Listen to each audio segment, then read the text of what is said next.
JBN, we keep you informed. 30-year-old listed as person of interest. The police have listed 30-year-old Maverick Edwards as a person of interest in relation to the August 7 murder of Mark Hamilton on Princess Street, Kingston.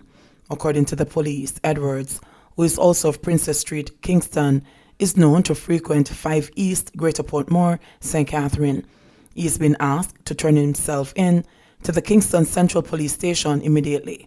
The police are also asking anyone with information that can assist in identifying or locating Edwards to contact the Central Police at 876-922-5076. That's 876-922-5076.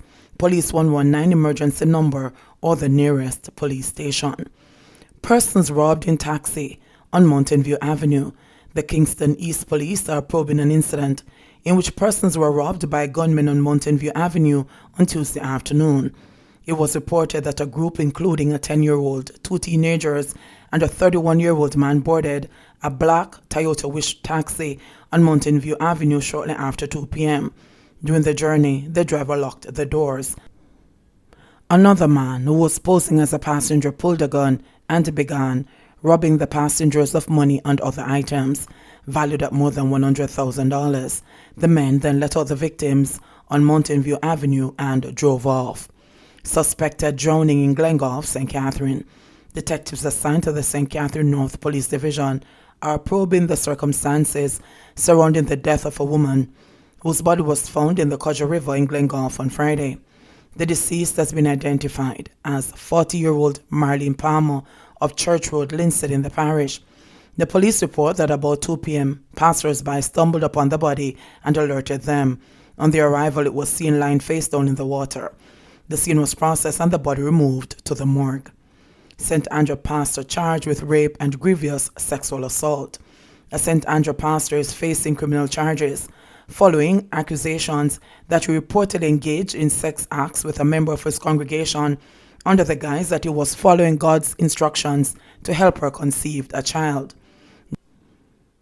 Dave Jonas, 53, pastor of Apostle of Philadelphia Ministry, located off Washington Boulevard, also in St. Andrew, was arrested and charged yesterday with rape and grievous sexual assault.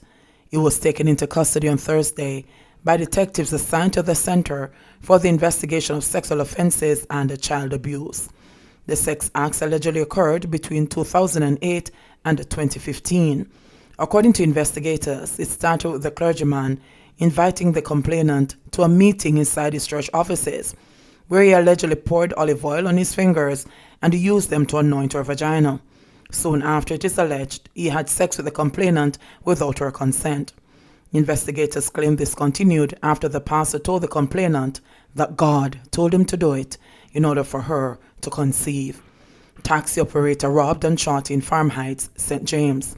A taxi operator has been hospitalized in serious condition after he was robbed and shot in Farm Heights, St. James on Thursday. Investigators reported that the 38-year-old operator was held up by a man posing as a passenger. The gunman demanded that the taxi operator hand over the keys to his vehicle. The driver complied and exited the vehicle. However, before leaving, the gunman shot the taxi operator several times. 3 men charged for sexual offenses. The police have arrested and charged 3 men for various sexual offenses, 2 including underage girls. In the first case, a 39-year-old Kingston man was charged with rape in connection with an incident on Friday, May 1, when he is alleged to have raped a co-worker at the high school where they were both employed. The matter was reported to the police and he was arrested.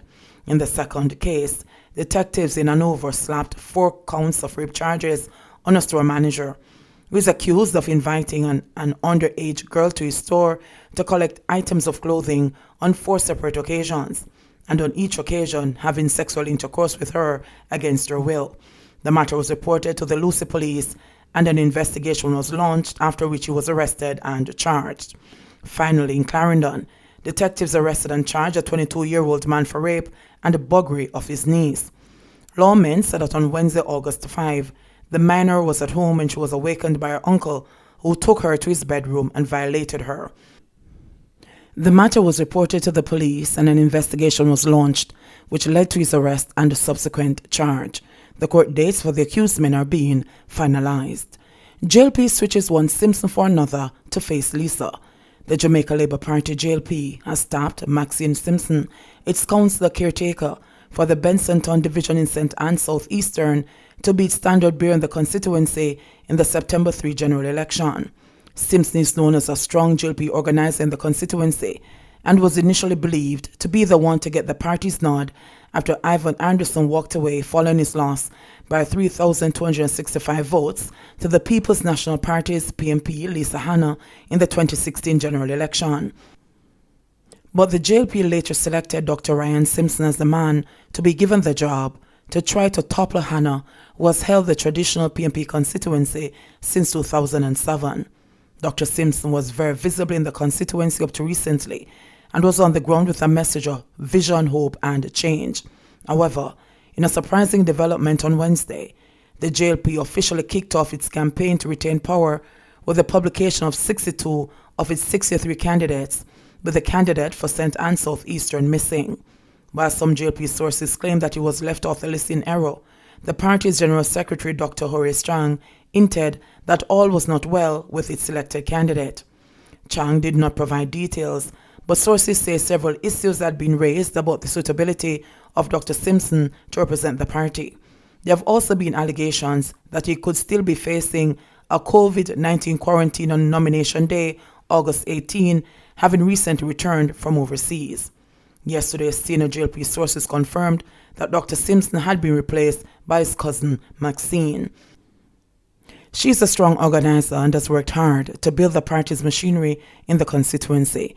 She took on the strongest PMP division, Bensonton, in the last local government election and performed credibly, although she lost, said a senior JLP official in the constituency. With the performance of the government of the past 4 years, a lot of PMP supporters are switching to the JLP, and this is a seat which could be the biggest surprise when the votes are counted, added the JLP supporter. Hannah faced a revolt from some PMP supporters in the constituency in the lead up to the last general election and still emerged with one of the largest margins of victory, leaving the party confident that this is one of its 29 seats it is sure to retain. Jamaica's political party of pastors backs out of election race. The Jamaica Progressive Party JPP has announced that it will not be contesting the September 3 general election. Gilbert Edwards, the president of Jamaica's newest political party, made up mostly of pastors, said the decision was made as the organization has been facing some difficulties as it relates to laying the foundation in order to effect its plans. JPP is more than a party, we're a movement, one that is determined to empower Jamaicans, especially the oppressed and the less fortunate. It is with this in mind that we have taken the strategic decision to retool, sharpen our political acumen and strengthen our organization's internal and external structure and do not contest the general elections, the JPP president said in a release. Edwards in the release stated that Jamaica suffered from a virus called red tapeism. He said this was a pandemic instituted by the minority sitting at the top and the only ones suffering are the less fortunate people. He said the party was blocked from opening accounts at a number of banking institutions due to existing bureaucracies, which he claims do not facilitate new political parties from opening accounts. We, like other new political parties, have suffered the same marginalization and therefore we're condemning this systemic discrimination, said Edwards. The party leader said despite the challenges, he would not give up. In the release, Edwards professed to be spiritually mandated to invest in Jamaica, with an expected return on investment being the upliftment of his fellow Jamaicans. The JPP president said he would stand by the projected developments and offerings detailed in the party's manifesto, claiming that they were not promises but a commitment, as he too once fell in the category of the less fortunate. The JPP earlier this year announced that almost 80% of the candidates who have formed Jamaica's newest political party are pastors, and that they were confident that they would win the next general election. The recently formed party said it was self-funded. JBN, we keep you informed. Please remember to subscribe, like, share, leave us a comment and click the notification bell to receive our daily news items.